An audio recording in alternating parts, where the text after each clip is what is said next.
Buenas tardes, Ministerio Latino, querida familia. Buenas tardes, queridos amigos y hermanos. Deseando con mi esposa que todos se encuentren muy bien de salud, al igual que sus familias. Y muchas gracias por permitirme este espacio para reflexionar en nuestra charla de mitad de semana, siendo hoy jueves 30 de julio 2020. Vamos a nuestro Padre para invitarle que se quede con nosotros en esta charla en una corta oración. Padre Celestial, Señor, gracias por darnos la oportunidad de utilizar este medio, este espacio, para leer tu palabra, Señor. Te pedimos que por favor te quedes con nosotros, Padre, que sea tu Espíritu, Señor, que nos hable a través de tu palabra, que nos haga entender completamente las enseñanzas que tienes para nosotros en el día de hoy. Te oro esto, Padre, en el nombre poderoso de Cristo Jesús. Amén. Últimamente, debido al tema de esta pandemia mundial, observo que las personas, y me incluyo en ese grupo, estamos más enfocados en los temas de salud. Ahora recordamos con agrado los consejos prácticos de nuestras abuelas y sus remedios caseros. Ahora nuestros oídos están más atentos a cuánta recomendación médica está disponible. Cosas tan sencillas como hacer ejercicio, mantener una dieta balanceada, comer buenos alimentos, tener tiempo para meditar y tener una rutina que nos ayude a bajar nuestros niveles de estrés. Son temas importantes para muchos de nosotros. Todas estas recomendaciones son buenas y cada una trae algún beneficio para nuestra salud física y mental. La pregunta es, ¿qué puedo hacer para mantenerme sano espiritualmente? Fortalecido en el espíritu y en obediencia. Y la respuesta a esta pregunta y a muchas otras interrogantes acerca de cómo debe ser nuestra vida como discípulos fueron dadas a conocer hace más de 2000 años por la única persona que tiene el poder de curarnos física y espiritualmente. Muchas veces aclamamos a Él en nuestras oraciones como el médico divino, porque sabemos que a Él fue dado todo poder y toda potestad en los cielos y en la tierra. Nuestro Señor Jesucristo nos da un modelo a seguir. Nos brinda un estilo de vida nuevo, un estilo de vida que nos acerca más a Dios. Nos da la oportunidad de liberarnos de las llamas del infierno y toda esa información está a nuestro alcance a través de la Escritura y hoy vamos a estudiar el Evangelio de Mateo. El liderazgo de nuestro ministerio ha hecho una labor muy importante a través del estudio del Sermón de la Montaña. En estas últimas semanas hemos tenido el privilegio de escuchar de nuestros líderes y de algunos hermanos en sus respectivas prédicas acerca de este sermón. Puedes concordar conmigo que el Sermón de la Montaña es de suma importancia y tiene un valor incalculable debido a la persona que lo transmite y nos da las enseñanzas, que es el propio Jesús. Este es nuestro Señor y Salvador, hablando no solamente a los judíos y a la gente de aquella época. Él nos está hablando a través de este sermón todos los días.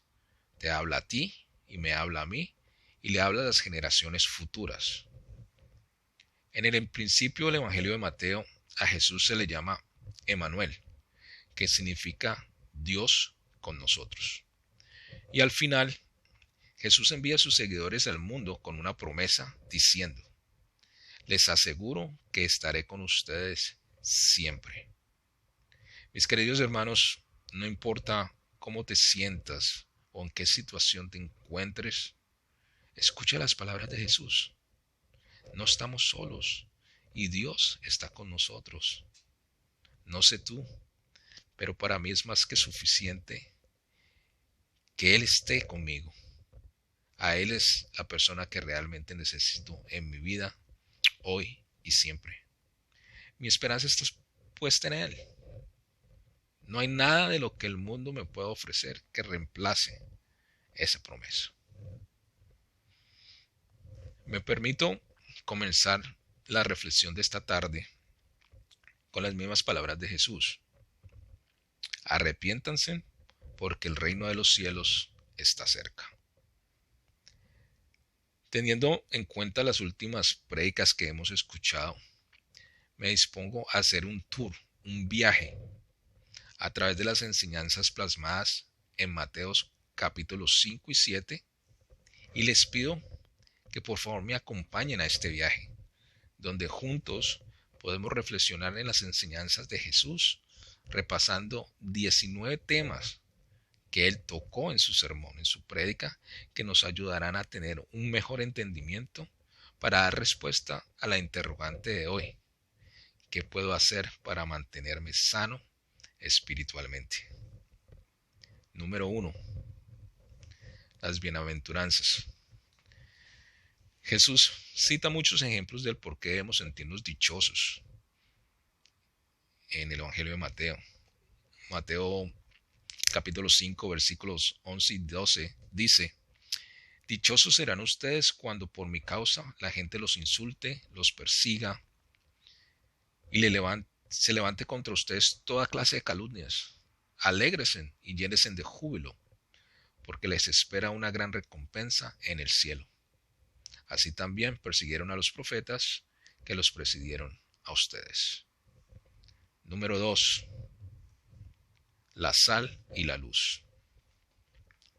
Ustedes son la sal de la tierra, ustedes son la luz del mundo. Tuvimos una prédica excelente en este tema a cargo de nuestro líder, John Reus.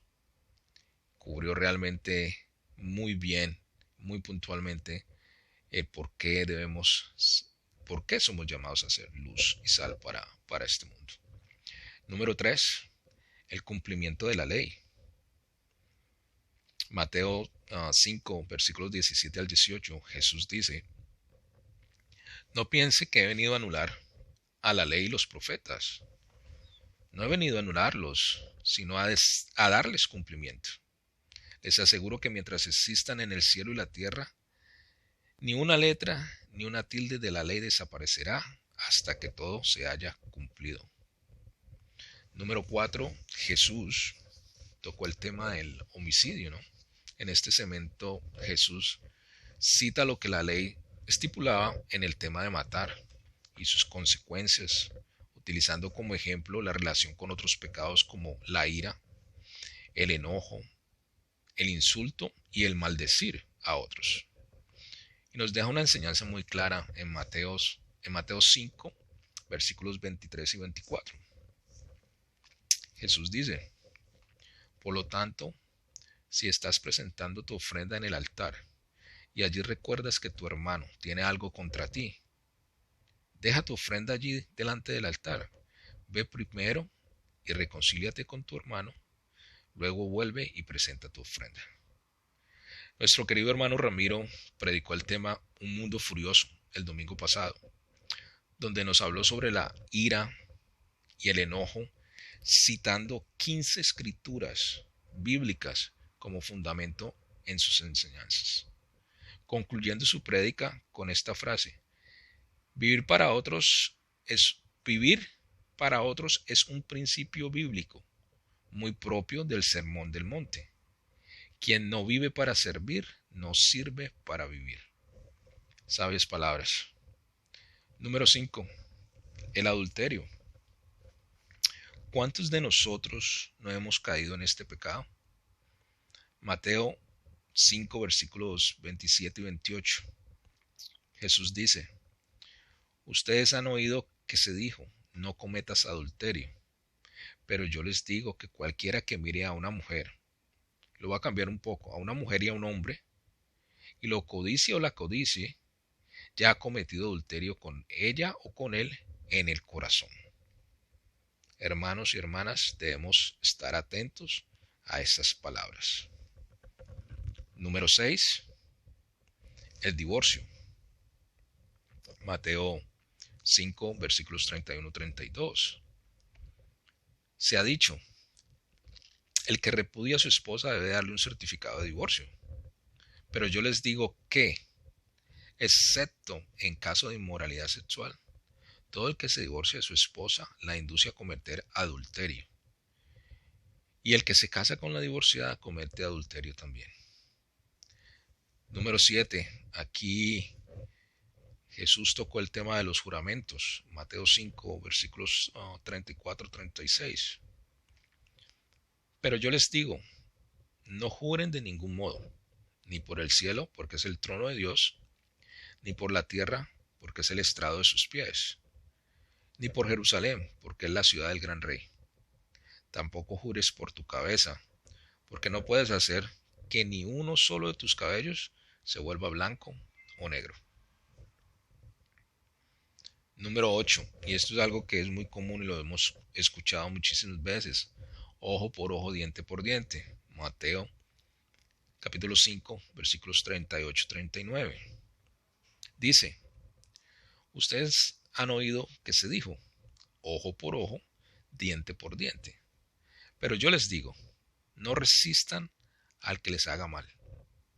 Si alguien te da una bofetada en la mejilla derecha, vuelve también la otra mejilla. Qué difícil, ¿verdad? Pero hay que hacerlo. Número 9. El amor a los enemigos. Mateo 5, versículos 44 a 45. Pero yo les digo, amen a sus enemigos y oren por quienes los persiguen, para que sean hijos de su Padre, que está en el cielo. Él hace que salga el sol sobre los malos y sobre los buenos, y que llueva sobre los justos e injustos. Número 10.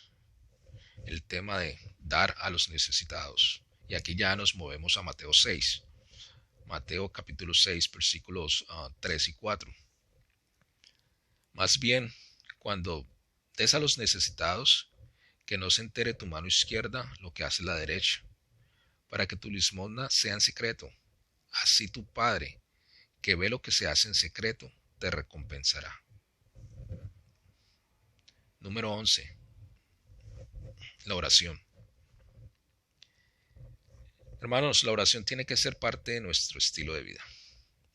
La palabra nos convida a orar sin cesar. Por favor, conservemos siempre el buen hábito de la oración y de tener nuestro tiempo a solas con Dios. Mateo 6, versículos 7 y 8. Y al orar, no hablen solo por hablar como hacen los gentiles, porque ellos se imaginan que serán escuchados por sus muchas palabras. No sean como ellos, porque su Padre sabe lo que ustedes necesitan antes que se lo pidan. Número 12. El ayuno.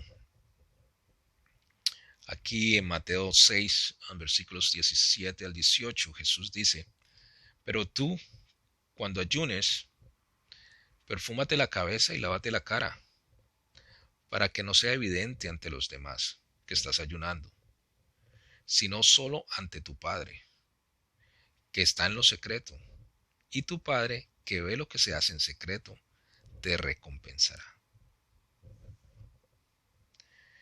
Número 13. Tesoros en el cielo. Recuerdo cuando estaba estudiando la Biblia, un hermano muy querido que trabaja en el área de las finanzas, directamente con el sector de mercado de inversión, me decía, asegúrate de consignar, de abonar a tu cuenta en el cielo. Me decía, es bueno tener ahorros y estar preparado económicamente aquí, pero tienes que pensar en el cielo, ese debe ser tu destino a alcanzar. So, asegúrate siempre de abonar, de consignar, pero en tu cuenta en el cielo. Después con el tiempo fui aprendiendo lo que significaba eso.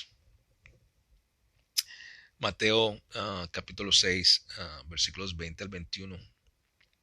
Jesús nos dice, más bien acumulen para sí tesoros en el cielo, donde ni la polilla ni el óxido carcomen, ni los ladrones se meten a robar, porque donde está tu tesoro, allí estará también tu corazón. Recordemos que Dios puede ver nuestros corazones. Él sabe lo que guardamos en nuestros corazones. La pregunta es, ¿qué estás atesorando en tu corazón? ¿Tienes en tu corazón tesoros buenos, agradables a Dios? Te invito a que reflexiones en ello esta semana. Número 14. De nada sirve preocuparse.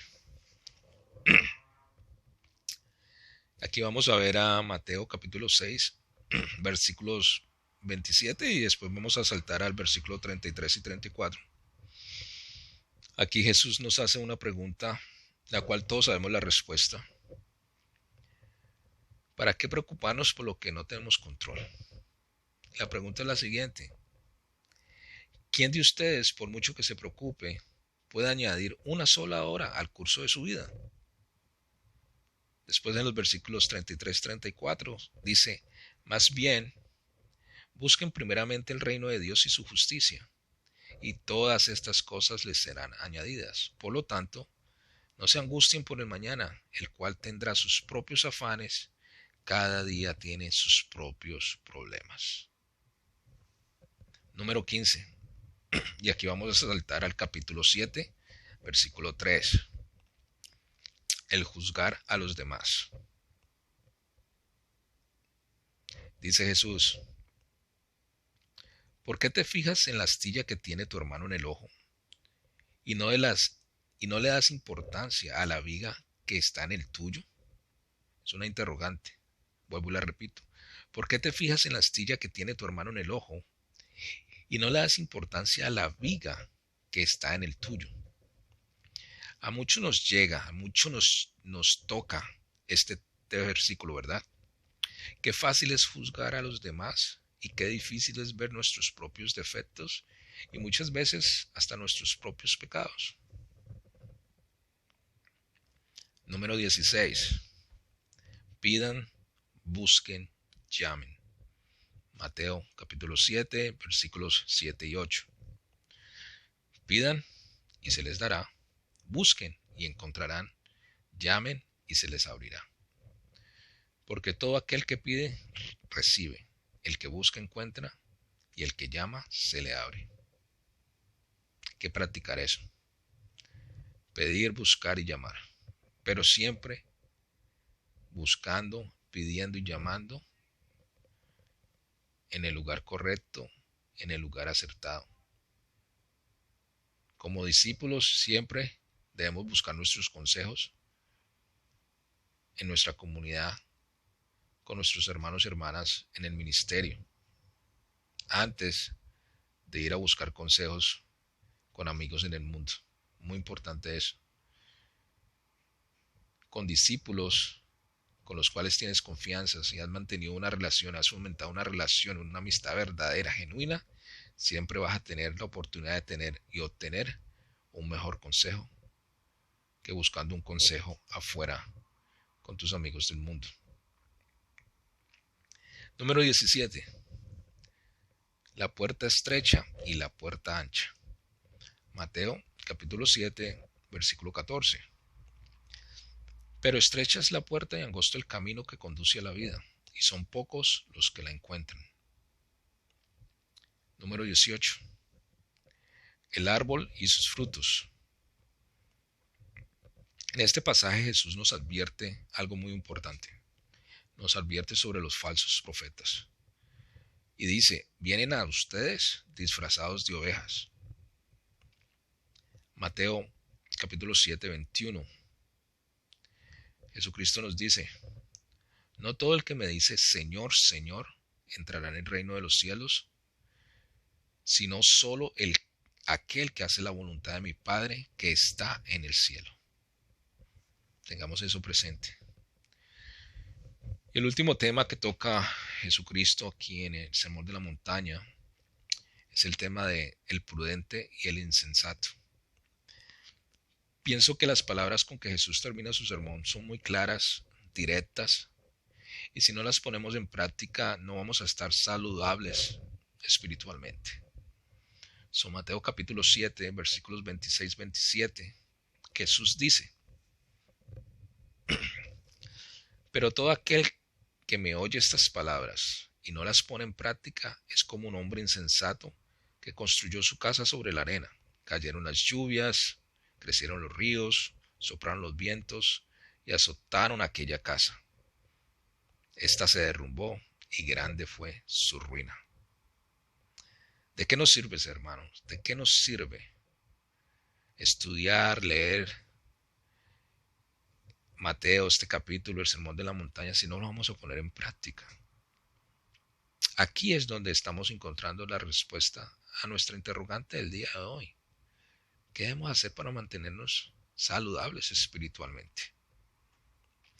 Hace poco tuve la oportunidad de revisar este tema de la prudencia con el grupo al cual pertenezco y quisiera compartir algunos puntos de lo que compartí con ellos aquel día. Hablando de la prudencia, vamos a definir lo que es prudencia. La prudencia se relaciona con otras virtudes, como la tolerancia, la discreción, la sensatez, la cautela, la sabiduría, la madurez, el discernimiento, la compostura, la templanza, el equilibrio y la serenidad. Todas ellas facilitan el desarrollo personal y la interacción social. La prudencia es una virtud muy valorada. ¿Cuántas veces nos damos golpes de pecho diciendo, ¿por qué no pensé antes de decir eso? ¿Por qué tomé esa decisión tan apresurada? ¿Por qué no fui prudente? Santiago, el hermano de Jesús, hermano biológico de Jesús, en Santiago 1:19, dice algo muy cierto. Dice, mis queridos hermanos, tengan presente esto. Todos deben estar listos para escuchar y ser lentos para hablar y para enojarse. Y este versículo lo hemos escuchado en algunas de las prédicas en las últimas semanas. Me pareció importante volver a recalcarlo y vuelvo y lo leo. Tengan presente esto. Todos deben estar listos para escuchar y ser lentos para hablar y para enojarse. Tenemos que tener la habilidad de tomarnos esa pausa y no dejarnos llevar por nuestro propio instinto. Tenemos que siempre ir al Padre y pedirle lo que necesitamos. Si necesitamos paciencia, vamos a orar por esa paciencia. Si necesitamos ser tolerantes, vamos a orar por eso. Para cuando lleguen estas situaciones difíciles donde tenemos que responder de alguna manera, sea la manera apropiada, la manera adecuada en que debe responder un discípulo de Dios, un discípulo de Jesucristo. Hay dos proverbios que en lo personal me gustan mucho, que también tocan el tema de la prudencia y los quiero compartir con ustedes. Proverbios 27:12 y dice, el prudente ve el peligro y lo evita, el inexperto sigue adelante y sufre las consecuencias. Es un versículo que a mí me ha llegado mucho personalmente y que he aprendido a poner en práctica en mi vida personal. También Proverbios 13:16. El prudente actúa con cordura, pero el necio se jacta de su necedad. Qué sabiduría, ¿verdad? En esas palabras. Demostramos prudencia cuando respiramos, antes de responder a alguien, cuando somos pacientes, cuando nos colocamos en el lugar de la otra persona, antes de tomar la contra. Todos los días se nos presentan muchas oportunidades para seguir nuestros propios impulsos o para demostrar la verdadera prudencia y sabiduría, aquella que viene del Señor, que se refleja en las actitudes, que debemos ante los demás, basadas en las pautas y en la palabra de Dios. La tarea de ser alguien prudente no es fácil. Sin embargo, algunas prácticas nos pueden ayudar a mejorar en esta área. En primer lugar, lo más importante es tomar una posición humilde delante del Señor y pedirle a Él que nos ayude en nuestra lucha en contra de nuestra falta de dominio propio. Él es la fuente de la sabiduría misma y por lo tanto nuestra principal fuente de dirección en todas nuestras actitudes. Remember, recuerden, si alguno de ustedes necesita sabiduría, pídasela a Dios. Eso está en Santiago 1:5. Ya para ir finalizando, quisiera compartir algunas características generales de una persona prudente.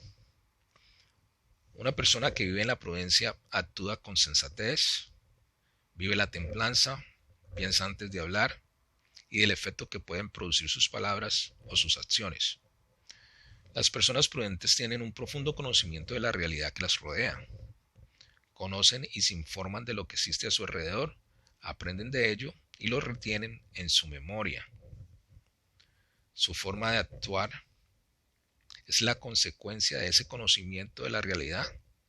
A través de ella conocen de forma objetiva lo que existe a su alrededor y su forma de comportarse es el resultado de una reflexión previa de la profunda discreción que las caracteriza. Son una persona prudente, es una persona que demuestra discreción.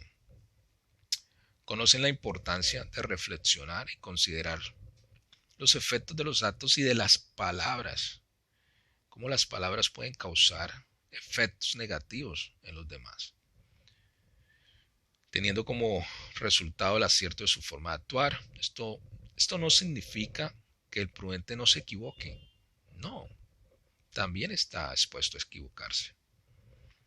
Evidentemente, también cometen errores, pero al ser personas reflexivas, analizan el porqué de sus equivocaciones y reconocen sus errores y aprenden de ellos.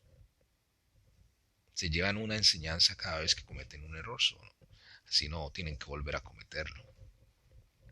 Son personas que tienen su vida perfectamente controlada en cuanto a sus posibilidades económicas, tanto presentes como futuras.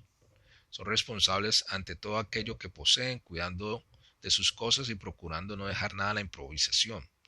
La propia prudencia les lleva a analizar su vida por completo y a estar preparados para posibles imprevistos, tanto profesionales como materiales.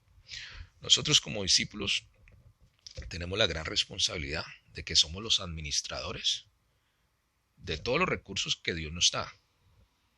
El trabajo que tenemos, la familia que tenemos, las cosas que poseemos, todo es de Dios. Nosotros somos mayordomos suyos. Tenemos la responsabilidad de ser buenos administradores de los recursos que Él nos da. Eso también nos convida la prudencia, el ser prudentes. Suelen ser personas muy comprensivas con los demás y no ofenden ni pierden la compostura fácilmente. No hacen preguntas impertinentes y no tratan de meterse o curiosidad en la vida de los que los rodean. Tienen un carácter firme y transmiten confianza y seguridad. Bueno, hermanos, muchísimas gracias por acompañarme a través de este viaje por el Evangelio de Mateo y de compartir juntos las sagradas enseñanzas de nuestro Señor Jesucristo. Los convido a que, así como debemos mantenernos saludables física y mentalmente, también nos mantengamos saludables espiritualmente, siendo obedientes al plan de Dios. Que la paz esté en sus hogares. Los quiero mucho. Feliz noche.